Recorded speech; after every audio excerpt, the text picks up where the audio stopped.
و قصد داریم سوالات شما را راجع به مسائل مختلف اعتقادی از استاد محمدی شاهرودی عزیز و گرانقدر بپرسیم. مثل همیشه آقا سلام علیکم و رحمت الله، خیلی خوش آمدید. سلام علیکم و رحمت الله. ممنون، متشکر. اعوذ بالله من الشیطان الرجیم. بسم الله الرحمن الرحیم. الحمد لله رب العالمین و صلی الله علی سیدنا محمد و آله الطاهرین. عرض سلام و ارادت دارم محضر دوستان عزیز بیننده و آرزوی سلامتی، طول عمر، توفیقات و افزون. خدای متعال شاکرم که توفیق نصیب شد خدمت شما دوستان عزیز باشم. ان شاء الله که آنچه که به صلاح دین و دنیا و آخرت ماست بر زبان ما جاری بشه، آنچه که خیر کثیر توشه، که این بحث‌ها و این گفتگوها درش خیر کثیر هست. در قرآن داریم که و من یؤتی الحکمه فقط اوتی خیرا کثیرا، به هر کس حکمت داده شده خیر بسیار زیاد داده شده. از امام سوال کردن که این حکمت چیه که هر کس داشته باشه خیر بسیار زیاد داره؟ فرمود معرفت الامام و طاعت الرب. معرفت الامام و طاعت الرب. آره. اگر کسی این رو داشته باشه خیر کثیر داره، خیر حکمت کثیر داره. حکمتی که خیر کثیر. بحث هم که ما داریم در هر دو قسمت هست، هم گریزی به معرفت امام هست غالبا، چون احادیثی که میخونیم خود این حدیث امام رو معرفی میکنه. آره. و هم که طاعت رب هم مستلزم معرفت ربه، که باز تو سوالهای دوستان ما غالبا بحث‌های راجع به خداشناسی و معرفی پروردگار رو داریم، که خلاص این مباحث میشه همون حکمت، و حکمت هم خیر کثیره. خدا رو شکر میکنیم که توفیق داده که ما با شما درباره آنچه که باعث خیر کثیر میشه گفتگو داشته باشیم انشاءالله. انشاءالله. پس ما هممون مشمول خیر کثیریم. بله. الحمدلله رب العالمین. چی از این بهتر، دست شما درد نکنه. اگر صلاح بدونن دوستان من شروع بکنم. ببخشید من سرم پایین میگیرم یه وقتایی به خاطر اینکه اینا رو بخونم مجبورم، عذرخواهی میکنم. امیدوارم بی‌ادبی نباشه. گفتن برای بچه چطور توضیح بدیم که هر چیزی رو خدا خلق کرده و خدا رو اون وقت بگیم کی خلق کرده؟ هیچ کس، چون خود آست دیگه. بله. خودش آمده، خودش وجودش از خودشه. آره. اینا داشت باشن دوستان که علت این که مخلوقات نیاز به خالق دارن اینی که نبودن، هست شدن. بله. ممکن بودن، چون ممکن بود رو مرز بود، نه این طرف بود نه اون طرف. علت میخواد که بیاره او رو به دامن وجود. بله. فقیر بودن، از خودشون هیچی نداشتن. یک غنی باید باشه که به اینها وجود بده. همینطوره که وجود خودش هستی است و وجود خودش ثروت. همینطور علت این که موجودات نیاز به علت دارن حدوثشونه، پدیدار بودنشونه. اما اگه قدیم بودن که دیگه همیشه بودن که دیگه نیاز به کسی که بخواد ایجاد کنه نیست که وقتی هست همیشه هست دیگه. همینطور علتش حرکته. خب هر حرکتی یه محرک میخواد. محرک خدای متعال هیچ کدام از این چیزا نیست. نه مخلوقه، نه معلوله، نه ممکنه، نه حادثه، نه متحرکه. برای وجهی برای اینکه بخواد علت داشته باشه نداره. این اشتباهی است که بعضی از اندیشمندان غرب هم کردن. راسل، برتراند راسل که حالا انقدر ازش تعریف میکنن که ریاضیدان و چنان، میگه هر وقت من میخواستم از طریق برهان علت و خدا رو ثابت کنم، وقتی میگفتم خب هر چیزی علتی میخواد، گفتم خب پس خودم که هست علت میخواد. توجه نداشت که هر چیزی که علت میخواد به خاطر وجودش نیست. اگه به خاطر وجود علت میخواست باید علتش غیر وجود باشه دیگه. عدم باید رو به وجود می آورد. عدم که چیزی نیست که. متوجه نبودن که علت نیاز موجود به علت وجودش نیست، فقرشه، معلول بودنشه، متحرک بودنشه. اون چیزی که من گفتم اینا رو بخوایم برای بچه ها بازگو بکنیم. خب بچه که متوجه نمیشه واجب الوجود و ممکن، اینا رو متوجه نمیشه. بزرگاش هم خیلی سخت متوجه میشه. برای بچه باید مثال زد. فرزندم این غذا چرا شوره؟ چی میگه؟ یه چون نمک ریختیم توش. نمک ریختم. نمک چرا شوره؟ خودش شوره دیگه. شوری نمک از خودشه؟ بله. غذا چرا چربه؟ چون روغن ریختیم توش. روغن چرا چربه؟ خودش چربه دیگه، از خودشه، چربی از خودشه.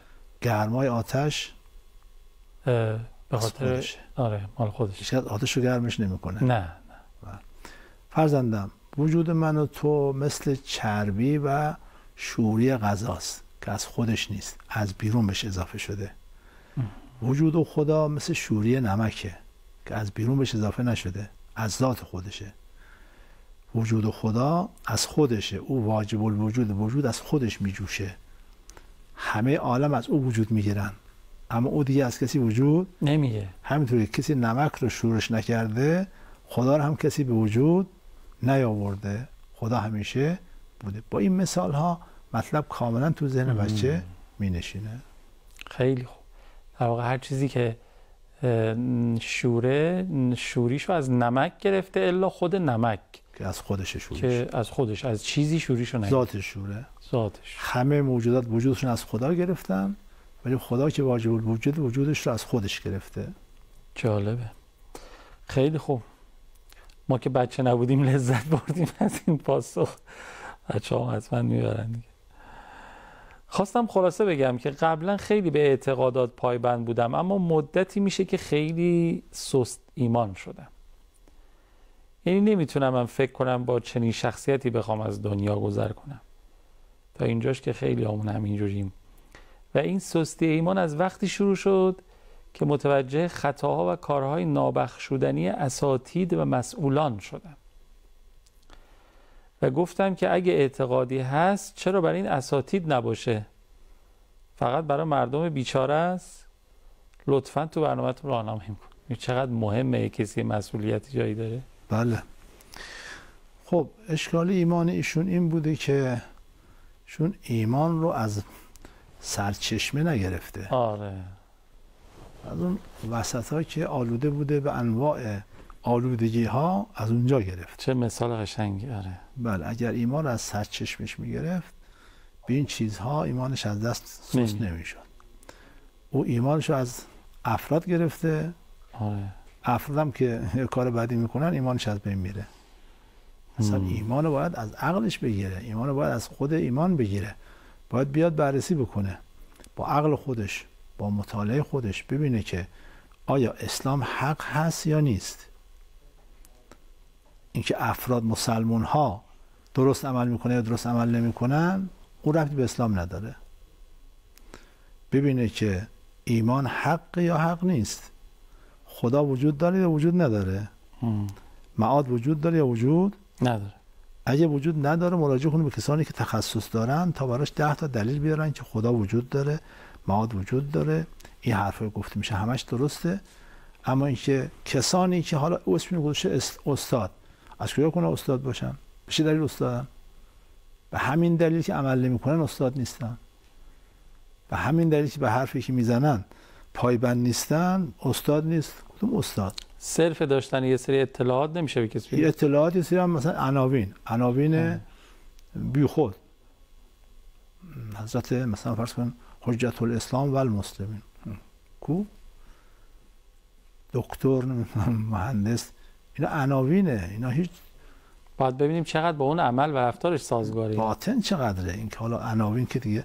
پس اشکال اولیشون اینه که ایمان رو از بد جایی گرفته، ایمان رو از افراد گرفته، در حالی که باید ایمان رو از عقل میگرفت، از ایمان میگرفت، باید از منطق میگرفت. آقا امیر نصیر میفرماید که انظر ما قال ولا تنظر من قال. مشکلشون اینه که ایمانش رو از من قال گرفته نه از ما قال. شما ببینید که استاده حرفش ببین چیه، درست هست یا درست نیست، نه اینکه کیه. این فرمایش مولا خیلی مهمه ها. انظر ما قال ولا تنظر من قال. کی گفته؟ باش هر کس گفته. حرف منطقی هست، عقلانی هست، برهانی هست یا خیر؟ نبین که میگوید، ببین چه میگوید. چه میگوید. بله. این یک نکته بعد این که خب شیطان بیکار که ننشسته، کار شیطان همینه. بله. کار شیطان سرقت ایمانه. همینطور. بهانه هم برات جور میکنه خیلی زیبا تا دلت بخواد. آره، کاملا مسلط به شاگردهای خودش و کارهای خودش. برای هر کس یا آقای خواب دید که حالا لباس مخصوص اینها یه عده طناب و زنجیر و اینها هم رو دوششه. بهش گفت که اینا برای چی اینا برای چی همراه میبری؟ گویا اینا می‌نوزن به گردن انسان‌ها، دنبال خودم میکشم میبرمشون، از ایمانشون میگیرم. آره. گفت چرا بعضیا خیلی قطوره، بعضیا نازوه. گفت اینا دیگه بر حسب افراد فرق میکنه. بعضیا خب خیلی محکم ایمانشون، حتما باید زنجیر قطور باشه. یه زنجیر پاره دید تو این زنجیرها، خیلی هم قطور بود. گفت این زنجیر پارهه. گفت این زنجیر رو برای شیخ مرتضی انصاری گرفته بودم، رفتم دود انداختم به گردنش، چند قدم کشیدمش، یک کند زد، شمشیر رو زنجیر رو پاره کرد، از دستم در رفت. عجب. ایشون شاگرد اصلا شیخ مرتضی انصاری بود که حالا عرض خواهم کرد. بهش گفت خب اونی که برای من، اون طنابی که برای من تهیه کردی کو؟ گفت تو نیاز به طناب نداره، تو خودت دنبالم میای. عجب. خودت وصلی اصلا. آره. طناب و زنجیر بلد شیطون که چیکار طناب داره، با طناب میکشه افراد. فرداشتم خدمت استادش گفت که خوابیدم، خندید، گفت که خدا لعنتش کن، راست گفته. من دیروز با خودم فکر کردم چه دیگه پیر شدم، توان راه رفتن ندارم، گفتم برم یه الاغ بخرم که وقتی میخوام بیام درس با الاغ سواره بیام. رفتم تو بازار الاغ فروشا، الاغی رو هم قیمت کردم و اینها. بعد با خودم فکر کردم از چه پولی میخوای این الاغ بخری؟ از بیت المال؟ برو به خودت فشار بیار و بیت المال رو صرف الاغ خودت نکن. گفتم میرم پیاده، میرم به خودم فشار میارم، الاغ نمیخرم. برگشتم زد پاره کرد زد. خب خلاصه این که شیطون بیکار ننشسته. شما خیالتون راحت باشه که او بلده که چطور انسان‌ها رو ایمانشون رو سست کنه. مطلب بعد این که شما یه مطالعه‌ای در زندگی خودتون داشته باشید، یک کجراه‌هایی، دقیق‌تر یه نخاله‌هایی تو ایمان شما وجود داره. اون نخاله‌ها باید شناخته بشه و حتما حذف بشه، وگرنه هنگام احتضار شیطان حتما ایمان شما به سرقت خواهد برد. عجب. اون نخاله‌هایی که وجود داره اونا کار خودشون میکنه. یک تکانه شدید بخواد باشه، اون کار خودشون میکنه. نکته بعدی که عرض میکنم، بخشی از این چیزها جنبه تلقین و جنبه این که به خودش تلقین میکنه که ایمان ضعیف شده و اینها، اینم نباید اعتنا بکنه. شیطان بهش میگه تو ایمان دیگه ضعیف شده، دیگه ایمان نداری. همونطور که اونجا میگه ببین که فلانی که ادعای ایمان میکرد چه کاری کرد، ببینم میگه که تو ایمان نداری، در حالی که اینجوری نیست. خودت باید ببینی که ایمانت چقدر قوی هست، به حرف شیطان نباید گوش کنی. یه نکته هم اینجا من اضافه کنم دیگه به ایشون مربوط نمیشه، و اون این که کسانی که عنوان دارن اینا حواسشون جمع کنن. خیلی مهمه. خیلی. یا نساء النبی لستن کاحد من النساء. همین که عنوان داری، تقوا داشته باشی، مضاعف پاداش میگیری. گناه کنی مضاعف کیفر میبینی. از کنم که زمان از سلیمان یه آقایی زد بال یک کبوتر رو شکست. خب اون جفتش اومد پیش از سلیمان، چون از سلیمان منطق الطیر داشت، با پرنده صحبت میکرد. اومد به شکایت که فلانی زده بال جفت من شکسته. سلیمان اون شخص خواستش رو گفت چرا این کاری کردی؟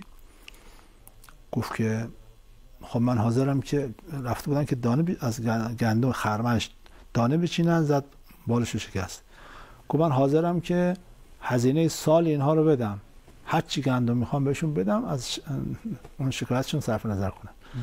کبوتر گفت نه. هر چی گفت نه. گفت همه خرمن رو میدم. گفت نه من راضی نمیشم. عجب. بعد حضرت سلیمان گفت خب از چی میخوای؟ گفت میخوام که این چهرهشو عوض کنه، این شکلشو عوض کنه. ما گول این لباس رو خوردیم، گول این چهره موجه رو خوردیم. عجب. اگه این چهره موجه نبود جفت ما نمیرفت از این گندم بخوره. اینا که چهره موجه دارن حواسشون جمع کنن. اعتماد میکنن مثلا. بله مردم اعتماد میکنن. وقت شما این گناه ها به حساب شما نوشته میشه، شما باعث شدید که عده از ایمان سست بشن، ایمان آره دیگه، چون میدونی اعتماد به او یعنی اعتماد به دین و به همه چی. بعد یه چیز بدم، یه نکته تاریکی توی زندگی اون طرف یا تو رفتار اون طرف میبینه، تعمیم میده به همه اعتقادات و مسائل. خیلی بده که تعمیم میدن و دیگه حالا مردم اینجوری هستن. ما باید حواسمون جمع کنیم. یعنی بنده به من یک طلبه خیال نکنم که فقط خودمم. نه، مردم خیال میکنن که بنده مثلا مبلغ دینم، چه از ما میبینن و میشنون و ملاحظه میکنن همه رو به حساب دین میذارن. همینطوره. باید حواسمون جمع کنیم. این آقا گفته، اینا نمونه ها از اینا زیاد داریم ها، خیلی زیاد داریم.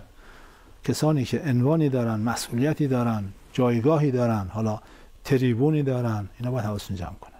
این حدیث یه بار دیگه بخونم برای دوستان. امام باقر فرمودن یغفر للجاهل 70 ذنبا قبل ان یغفر للعالم ذنب واحد. خدا 70 گناه جاهل رو میبخشه ولی یک گناه عالم رو نمیبخشه. پناه بر خدا. بله.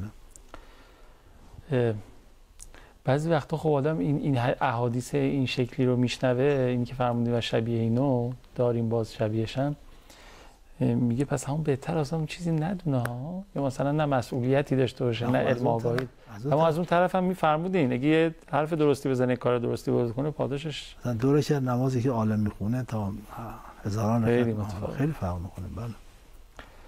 خب خیلی ممنونم استاد. سلام بشه. اجازه هست؟ خیلی جای دوری نرین، ما زود میایم. ما 8 دقیقه تا پایان برنامه فرصت داریم. یه صلوات برای امام هشتم بفرستین. اللهم صل علی محمد و آل محمد و عجل فرجهم. گفتن خدمت استاد محمد عزیز، قضاوت حضرت داوود علیه السلام در آیه 23 سوره مبارکه صاد چه بود؟ آقای حاجی حسینی از دامغان این سوالو پرسیدن. حضور ذهن دارین الان؟ بله. یه سری افسانه 1001 شب بنی اسرائیل ساختن و متأسفانه تو کتاب‌های ما اومده. اینها 100% غلطه، با اسمت پیامبران سازگار نیست، با منطق سازگار نیست. اونا کلا بریزن دور راجع به این موضوع. که 2 نفر اومدن پیش حضرت سلیمان، حضرت داوود. یکی گفت که این برادر من 99 تا گوسفند داره و من 1 گوسفند. به من میگه تو اون 1 گوسفندم بده به من، تا گوسفند من بشه 100 تا و با فشار و با اصرارم از من چیزی میخواد. حضرت داوود گفت که خب اون داره ظلم میکنه به تو. 99 تا گوسفند داره و 1 گوسفند تو رو نمیتونه ببینه. خب این قضاوت درست نبود. چون قاضی وقتی که کسی شکایت میکنه باید حرف اون مدعی علیه هم بشنوه که چی داره میگه، متشاکی رو بشنوه ببینه که اون چی میگه. حضرت داوود قبل از اینکه اون حرف متشاکی رو بشنود قضاوت کرد و خودش فهمید اشتباه کرده. اینم یه امتحان بود برای حضرت داوود، چون به ذهنش رسید که آیا کسی از من قاضی تر هست، از من بهتر کسی میتونه داوری بکنه. خدا برای اینکه این از بین بره این امتحان رو براش و خداوند از این کارا مثلا پیامبرانش زیاد میکنه. یه لحظه موسی به ذهن رسید که از من آگاهتر به تشریح تورات کسی هست، بهش گفتم باید به شاگردی از خضر بکنی. اونم با اون دستورهای عجیب و غریب که نباید چیزی سوال کنید تا من توضیح ندادم، نباید حرفی بزنید. و اینجا هم حضرت داوود رو بهش متوجه کرد که اینجوری نگو، ببین که اینجا اشتباه کردی. خب بلافاصله فهمید و توبه کرد و استغفار کرد و خدا هم بخشیدش، تمام شد. این کل قضیه. یه پرانتز باز کنیم. این پس یه چیز دامنگیره برای همه انسان ها از جمله پیامبرانه که یه ذره توی یه چیزی تخصص پیدا میکنیم فکر میکنیم دیگه تا آخرشیم. آره. نه این نکته مهمیه. درسته. ما آدما معمولا توی یه چیزی تخصص پیدا میکنیم دیگه فکر میکنیم تو همه امور دیگه نفر اوله. همینطوره. فوق کل ذی علم علیم. آره. و این مسیری که از این مسیر خدا خیلی رو امتحان کرده، حتی پیامبران ضربه خوردن. بله. فوراً هم باشون برخورد میکنه که آره که حواسشون چه سریع انحرافی نرن دوباره برای بله ایشون فوراً توبه کرد و توبهش هم قبول شد و این اصل قضیه هست. من دیگه اون افسانه‌های 1001 شب رو نقل نمی‌کنم که حتی ارزش نقلم نداره که تا متأسفانه تو کتاب‌های ما اومده، تو کتاب‌های فارسی اومده فراوان که پس فلسفه طرح سوال هم اون ماجرا بوده احتمالاً. علل قاعده اینجوری اونا دروغ، اونا غلط. دروغ. خلاف اسمت پیامبر، خلاف منطق، خلاف عقل. اونا اسرائیلیاتی است که متاسفانه وارد منابع ما شده. بله. اگه شیطان سرپیچی نمی‌کرد و اطاعت می‌کرد چی میشد؟ زاکری از تهران. آقای خانم زاکری ممنون. عرض کنم که توجه داشته باشن که شیطان فقط ابلیس نیست. خیلی از انسان هم شیطانن. بعضی از انسان هم شیطانن. شیاطین هم که منحصر به ابلیسی که از افراد شیطان ابلیسه. سوال برای این اساس طرح شده که ما یه شیطان داریم. خب این انسانایی که شما فرمودید خودشون شیطانن ارتباطی با اون ابلیس ندارن، یعنی از اون نگرفتن هویتشون. نه. خودشون مستقل شدن. بله از خودشون. خود ابلیس از کجا شیطانتش از کجا گرفت؟ خودش. شیطان که دیگه شیطان نداشت، که ابلیس که دیگه شیطان نداشت. بنابراین اینجوری نیست که چون نفس اماره هم هست، راههای دیگه هم هست که پس این که حالا ابلیس اگر نبود شیاطین دیگه بودن. دو، اگر ابلیس اطاعت میکرد خداوند صحنه‌های امتحان دیگری رو ایجاد میکرد. به هر حال انسان باید امتحان بشه. اصلا انسان برای اینکه به مقصد برسه نیاز به امتحان داره، امتحان‌های خیلی متعدد. همه رو هم خدا امتحان میکنه، همه رو امتحان میکنه، ریز و درشت، پیامبر و غیر پیامبر. بنابراین برای امتحان انسان ها نیاز به این گونه سوژه ها بود و خدای متعال حتما این سوژه ها رو فراهم میکرد. نداشتن دوستان که شیطان تکویناً در راستای اراده خدا حرکت کرده و خواست خداست، تشریعاً در مقابل خدا ایستاد. این دوتا از هم جدا بشه. چون شیطان رو شیطان کرد تخلف از اراده تشریعی خدا بود، نه از اراده تکوینی خدا. شیطان هم مخلوق خداست، اختیار هم خدا بهش داده، اجازه هم خدا بهش داده، مهلت هم خدا بهش داده، ولی میتونست بهش مهلت نده. تمرد کرده باید تنبیه بشه، باید بره جهنم، همون موقع میفرستش جهنم، همون موقع نابودش میکرد خدا. اما این که میگه انذرنی الی یوم یبعثون، بهش گفته یعنی من المنذرین، مهلت داری و مسلط میشه. چرا؟ چون صحنه امتحان باید کامل بشه. اینا اون مواد امتحانه، موادی که انسان باید امتحان بده، اینا از اون مواد امتحان الهی است. بنابراین شیطان رو در مجموع ما در کل نظام آفرینش شیطان رو هم براش جایگاهی ببینید برای کمال انسان ها، لطفی ببینید برای مؤمن که از این طریق مؤمن به مقصد میرسه. خیلی ممنونم استاد. پرسیدن آیا در قرآن به نجس بودن سگ اشاره شده؟ نه خیر، مگر همه احکام تو قرآن اومده؟ بسیار از احکام تو قرآن نیومده، خیلی از نجاسات تو قرآن نیومده که، ولی خب از طریق سنت نجاستش معرفی شده. مطلب دوم این که خب اگر شما حرف قرآن رو قبول دارید باید حرف پیامبرم قبول داشته باشید، چون قرآن فرماد ما آتاکم الرسول فخذوه و ما نهاکم عنه فانتهوا. هر چی پیامبر گفت عمل کنید، هر چی هم گفت عمل نکنید منتهی بشید. وقتی پیامبر میگه سگ نجسه، خوش ما باید بگید بله دیگه قرآن گفته، چون قرآن گفته حرف پیامبر حرف خداست.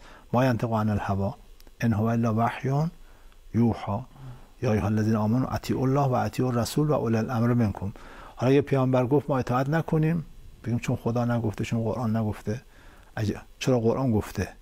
قرآن گفته از پیغمبر اطاعت کن، از اولی الامر اطاعت کن. بنابراین اگر ما یه حدیث معتبری هم از امام عسکری علیه السلام داشته باشیم باید عمل بکنیم، اگه می‌خوایم با قرآن عمل بکنیم. این متن قرآنه.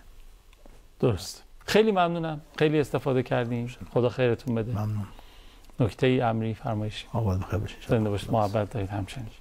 خیلی ممنونم که تا پایان برنامه خودتون رو تماشا کردید. ما رو از نظرات، انتقادات، پیشنهادات خودتون محروم نفرمایید. سوالات خودتون رو به 3720 ارسال بفرمایید. در فضای مجازی رو هم ما رو همراهی بفرمایید. دیگه کاری باهاتون ندارم. میتونید تشریف ببرید. التماس دعا یا حق. خدا